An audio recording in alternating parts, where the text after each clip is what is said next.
Did you ever dream of what you would be in the future? I want to be a robotics engineer. I want to be a photographer when I grow up. I want to be an Intel engineer. Okay. Paleontologist. I want to be a heart surgeon when I grow up. I want to be an engineer. What if you couldn't be that? No one ever dreams of being homeless. Now the battle is won. You hold on to something and need and want. Two hearts beating as one. It's stronger now than ever. Help me take on the world. It's captivating. 13% of homeless people are veterans. Aren't you tired of living on the outside? 60% of homeless people get harassed every day. 'Cause our future looks so bright. Many people go homeless because of drugs and alcohol. So don't you ever let go, no. Albuquerque is ranked 5th highest poverty in the nation. Does Madison do anything to help the homeless? Are you talking about homeless students? Well, homeless students or students that are between homes. We have multiple students here, and we occasionally provide food. We also have Title I homeless project through Albuquerque Public Schools. And each of those students is assigned and hooked up with a coordinator, and that coordinator assists the family, trying to find living arrangements, making sure everybody's safe as well. Why is it important for students to know about homelessness? I think it's important for students to know about a lot of different areas around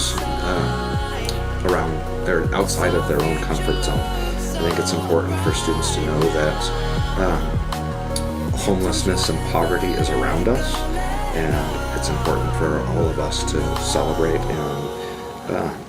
in our successes and be appreciative for what we have. And I think by learning about those that may have less and are less fortunate and the challenges that others go through, it makes us more tolerant people. So, also around the holidays, Madison puts together packages for some of our most disadvantaged families, and our staff comes together, and our parent-teacher organization comes together to support families. Do you see kids at the homeless shelter? Yes, there are a lot of kids over there. It's just the only place they could go for now because they're really young. How does seeing kids there make you feel? Well, it's kind of sad because the youngest I've seen was like 15 and they should be in school, but no, they're at home. And hearing their stories is actually really sad, and you really can't do anything about it. Donate money to help the homeless? I donate money to various organizations. I donate money to the Salvation Army. I also donate money and have in the past donated my time to Roadrunner Food Bank. I'll just leave it at that, I guess. Thank you.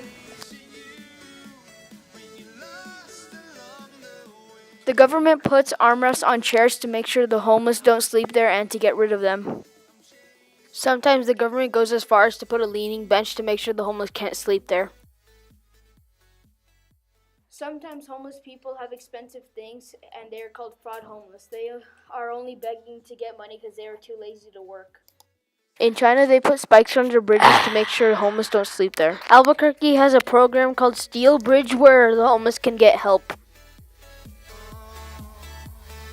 Somebody who was homeless could come into our program. They could live in a really nice dorm-style bedroom, have their own clothes, shoes, bed, all those things that you think of, be fed every day, but also have the opportunity to get out of their situation, whether they needed to get more education to get a better job, whether they needed to have counseling and help to overcome an addiction, whether they needed counseling because of bad behaviors and needed to get that under control. Whatever it was, we were going to provide that for them, then help them find a job, find their own place, and be self-sufficient and live on their own and not be homeless anymore. So that is the model that we started in the early to mid 90s, and it worked really, really well. And so maybe about a year and a half ago, we decided that we wanted to stop doing the soup kitchen stuff, and we wanted to stop doing emergency shelter, and we wanted to put all of our time and all of our resources into our programs. And so we got a grant. Anyone know what a grant is? So a grant is money that someone gives you or gives an organization for you to do a very specific job. Since 1954, Steel Bridge was helping homeless people get back on their feet. You can only use the money for that purpose only. And then you have to go back and tell them how you used the money, and they come in and they make sure that you did the right things with the money, and then you get to keep the money. So we got a grant for almost $1 million. And we used the money to build out our buildings and renovate them and make them all brand new dorms for our men and for our women. So now we can have 72 men who live with us for up to 2 years for free, and we give them their food, their clothing, everything they need. They take their classes in our classroom with a teacher. They work on job skills. They work on counseling for bad behaviors. They work on just becoming better people. And then we help them graduate that program, we help them get a job, and then we help them move out into their own space. We do that for women as well, so we have room for 26 women. And the women, same sort of program. Their rooms are a little nicer than the men's. They're prettier. But same thing. So that is really our big focus now, because we think that feeding someone is great, right? Can we all agree on that? We all need to eat to live, right? So that's important. But if you're homeless and I just feed you and say, okay, have a good day, bye now, and I just put you back out underneath the bridge, that really didn't solve your problem, did it? That didn't really make a difference in your life. Yeah, it fills your tummy, but you're still homeless, right? So with the programs, we not just feed your tummy, we don't just give you a place to stay, we help you transform your life. And that is really what we're about. We're about helping people transform their lives permanently so that they don't go back to being homeless. And they become great citizens of our city, they have jobs, they have families, and they're able to live really healthy, productive lives. And that's really what our city needs, our community needs, and that's what we're working to provide. So when someone gives money to us, that's what it's going to be used for. Yes, it's used for buying food. Yes, it's used for all those other things, but ultimately it's used for our programs and helping people change their lives. Albuquerque is working very hard to get homeless people back on their feet so they could have a better life for their children and themselves. And it has things like Steel Bridge and Joy Junction. And if you'd like to donate to Joy Junction, call 311.